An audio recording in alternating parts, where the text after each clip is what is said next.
Now tuned into the greatest. The Run with Manny Wilson podcast. The Run with Manny Wilson podcast. The best sports podcast there is. Yes, sir. The best sports podcast there is, all the way from Detroit to Chicago to your speakers and headphones. Man, we got a great episode for you today on June 23rd, 2022. And it's hot. It's the summertime, prime time. And there's a lot of NBA drama. The NBA draft is tonight. Oh, man, it's dope tonight. It's going to be a great episode. But as I mentioned, it's very, very hot, especially out here in Chicago. It's been burning up, so just be careful out here, man. You know, be in a house, stay in a house. And if you're outside, you know, you might be having a hot girl summer, hot boy summer, whatever it is you up to, just be careful, be safe. If you're a free agent, pick your team wisely. I'll put it that way. Be like Bradley Beal. Be quiet, low-key, organized. Don't be like the Los Angeles Lakers or the New York Knicks, just thinking everybody won them. You're loud, ignorant, bougie, and you stink. Bad credit, you broke. Like, don't be like the Knicks fans and the Los Angeles Lakers fans. But hey, let's jump into the callers, because the callers, they're talking about Brad Beal as well. You know, we're trying to figure out where Bradley Beal is going. He already mentioned that he's going somewhere, but he's just gonna hold his decision. Low key, quiet, organized. So let's do it, man. Let's jump straight into the first one. Let's hear it. What's going on, Manny? It's your boy Boots again, man. Boots, what's the deal? Man. What's the deal, Boots? Hey, you seen the news, man. If this Kyrie for Russ trade happened, I just want to let everybody know it's over out west. It's a wrap. Look, like, you feel me? Like, who's going to beat them? You please don't say Golden State. Please don't say. You know what? Okay. So I see you submitted this before I even posted the prompt about Bradley Beal, and I'm gonna give you a minimum response right now, but I'm definitely going to respond to this because it's on the schedule to talk about next. So look, all I'm gonna say right now for Kyrie Irving in this trade, in quotations, this trade or whatever the hell might be going on, all I'm gonna say is the Brooklyn Nets have to be the dumbest team ever if they don't get Kyrie back. That's all I'm gonna say right now. Kyrie Irving's not going anywhere. He's not going anywhere. I'm gonna leave it at that. All right, next one. Let's hear it. Brad Beal. Where is he going? How y'all doing, everybody? It's What's the JC. deal? Stay turned. JC, what's the deal? Man, to be honest, bro, if Bradley Beal was to go to the Miami Heat, I feel like it would be a very interesting situation. I kind of like and that. I think that they could possibly pull something off with them extra 25, 30 points. Yeah. You know. So you know what? I think you're 100% right. I like that one. Yes, that's a great take right there. I like that because I personally don't believe in the Miami Heat. Just with the Miami Heat and just the regular players they have, I personally don't think they're going to do anything. They need that extra player to give that 25 plus points a night. And that guy, Bradley Beal, he would be the bucket that gets them over edge. I think I would actually possibly start fearing the Miami Heat if they got Brad Beal, because they got Jimmy Butler, you add Brad Beal, Kyle Lowry, and they're already a gritty team. You got Bam, who's been developing over the years. That's literally the only piece they're missing in order to compete with teams. I mean, they're already competing, but in order to beat these teams like the Bucks and Brooklyn when they're loaded, assuming Kyrie Irving is still there, and like the Celtics, like this team, yeah, that would be nice. I like that one right there. Brad Beal to the Miami Heat. I can see that. That would be dope. And I actually favor that one. That's one of the ones I think is going to happen. Next caller, let's hear it. Yo, so I think what's good? Bradley Beal's best landing spot will probably either be if Kyrie stays, he can go to the Nets if he wants to win. You know, it's a little cheap, but it might even some things out. Or I personally think playing on the Nuggets with Jamal Murray and Jokic would be very, very nice for him. That might make some noise in the Western Conference and get a Warriors problems, but we all know Steph Curry's go. So I don't know if anybody's a problem. Hey, you a fool for that one. Hey, you can't. I love it. I love it, bro. You can't stand her, Slev, at this point. I love that we can throw that around and actually make an argument now that he has that Finals MVP. And I was already, I didn't ever made that argument before he got the Finals MVP, but I just love that we can literally make it a legit argument now without the first thing someone else saying is, well, he don't have a Finals MVP. I love that that's not the case no more. But anyway. But no, man, I think that would be the best move, one of the best, going to the Brooklyn Nets or the Denver Nuggets. I favor the Denver Nuggets just because adding him with Nikola Jokic and Jamal Murray, I like that. That would be really nice. And then assuming Kyrie Irving is staying, and look, man, I already know. The Nets are not going to let Kyrie Irving go.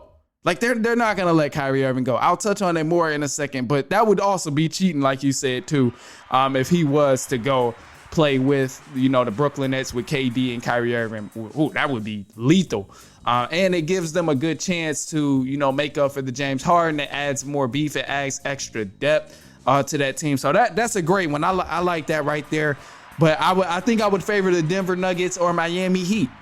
If I had to choose one, it would be the Denver Nuggets or the Miami Heat. But you know what? We got more here, man, because the Brooklyn Nets, and I'm so happy I get to finally touch on this now. The Brooklyn Nets are about to end up like that salty ex-boyfriend, that ex-girlfriend that's like, damn, I should have never let them go. They were so good to me. Why did I let them go? I should have never did it. Oh, can you come back? Oh, I want you back. That's how the Brooklyn Nets are about to be in a second. And I say that because what the hell? Why would they possibly let Kyrie Irving go? I'm a firm believer. I just don't think this is smart. And I highly doubt that the Brooklyn Nets are just going to let Kyrie Irving walk away. And if they do, this is going to be the dumbest decision that they make the entire decade and probably in organization history because it makes no sense. And you know what? Before I touch too far on it, let me play the voicemail. Here's Boots. He said it something earlier. We'll touch back on it. What's going on, Manny? It's your boy Boots again, man, with another take, man. Yeah, let's hear it. Hey, you seen the news, man. I did. If this Kyrie for Russ trade happened, I just want to let everybody know it's over out west, but it's a wrap. First, no.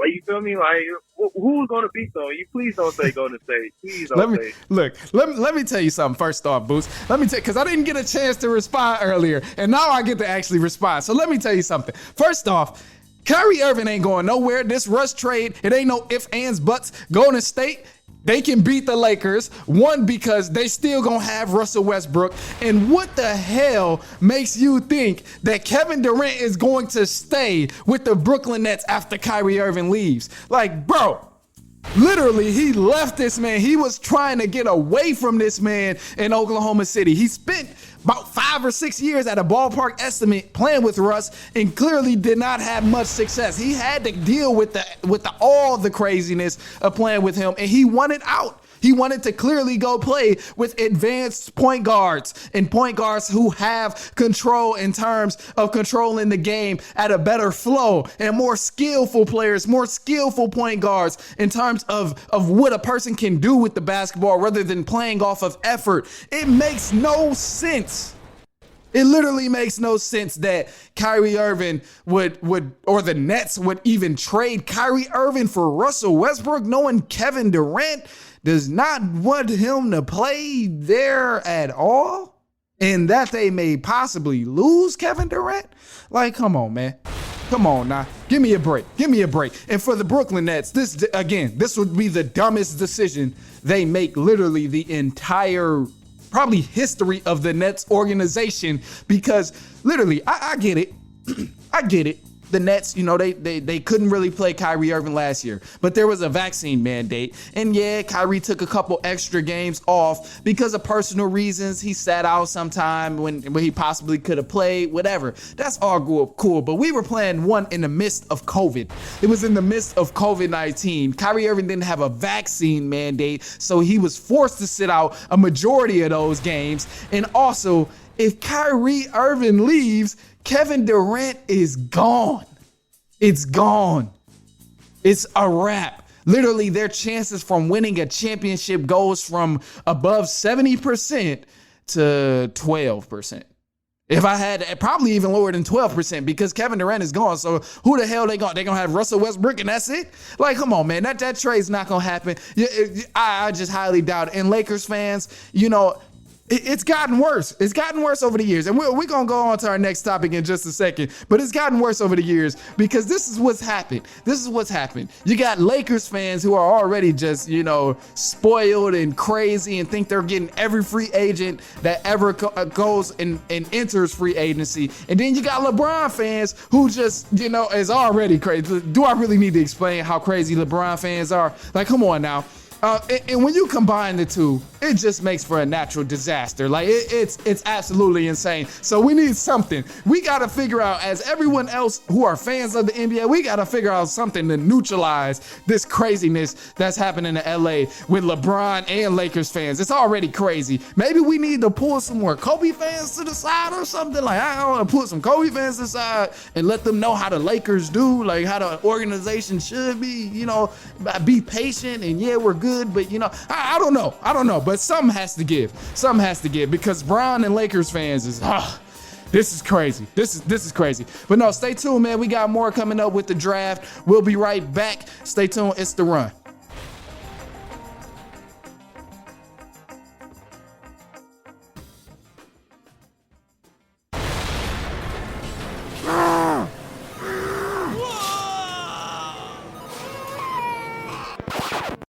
Now, just because you're busy doesn't mean you got to be stressed. I'm crazy busy right there with you, but it can be easier. Next time you're on a run, just make it more fun and listen to The Run with Manny Wilson. Now tuned into the greatest. The Run with Manny Wilson podcast. The Run, the Manny Wilson podcast. The best sports podcast there is. Yes, sir. The best sports podcast there is, all the way from Detroit to Chicago to your speakers and headphones. Welcome back to The Run with me, Manny Wilson. Hey, the NBA draft is tonight. It's tonight. The Orlando Magic, they have the first pick in the NBA draft. And I just want to touch on this for a quick second, man, because, a lot of people during draft time, they lose their minds about which guy is the best and which team needs to pick this guy and all of that. But look, all I'm going to say, I'm going to keep it real sweet, real short, real simple. You don't become the Boston Celtics by drafting poorly. You don't become the Golden State Warriors by drafting poorly. You don't become the San Antonio Spurs by drafting poorly. And to be honest, damn it, you don't even become the damn Dallas Mavericks by drafting poorly.